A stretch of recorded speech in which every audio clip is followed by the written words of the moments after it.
Il s'est ouvert ce vendredi à Lubumbashi la 5e édition de la conférence sur les énergies.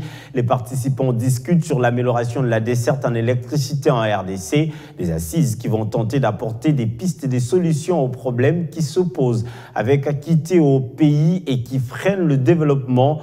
Au premier jour des travaux, les participants ont mis sur les tapis des initiatives pour relever les défis du secteur.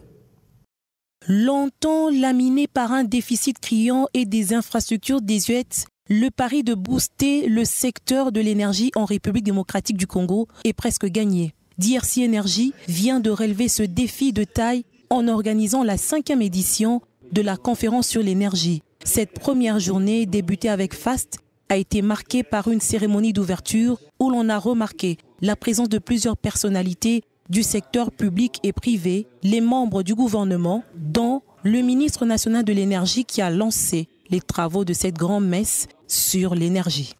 Je fonde l'espoir que les débats et les résultats de cette conférence seront enrichissants et renforceront le dialogue entre les acteurs du secteur en vue de faciliter les investissements.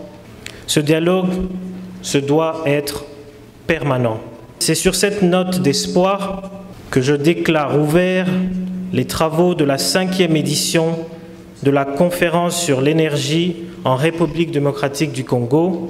Bien avant, le mot de bienvenue a été lu par le président de la FEC au Katanga, Patrick Moulande, suivi de celui du président national de la Fédération des entreprises du Congo, Albert Yuma, a dressé un diagnostic du secteur de l'énergie en République démocratique du Congo en relevant bien entendu des pistes de solutions. Il sera cette fois-ci question de démontrer qu'au-delà du déficit énergétique qui caractérise le secteur et qui obère son développement, il faut y ajouter le problème de qualité de fourniture de l'énergie et de son corollaire financier.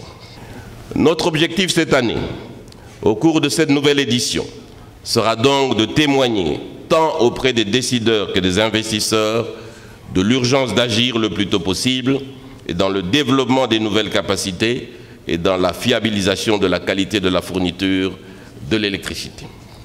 Pour construire dans l'intérêt bien senti de tous les acteurs des solutions efficaces et réalistes pour répondre aux enjeux du secteur et qu'enfin, cette longue marche vers une RDC dotée de son potentiel énergétique puisse enfin passer, après toutes ces années d'atermoiement, en mode opérationnel.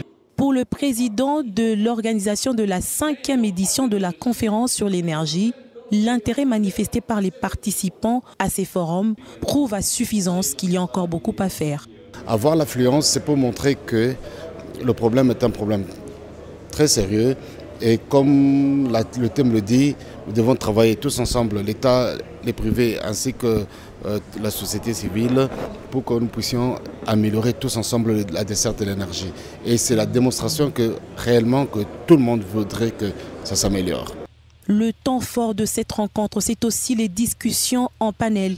Les séances de cette première journée ont été axées sur le modèle de planification, progrès et réalisation dans le secteur, dans un cadre purement institutionnel qui a réuni des directeurs généraux de quelques entreprises de l'État. Autre sujet abordé, la collaboration internationale ainsi que le cadre légal dans son aspect axé au financement avec le contrat de type de concession. Quelques hôtes ont été conviés à une visite dans les stands mis en place par les partenaires de cet événement.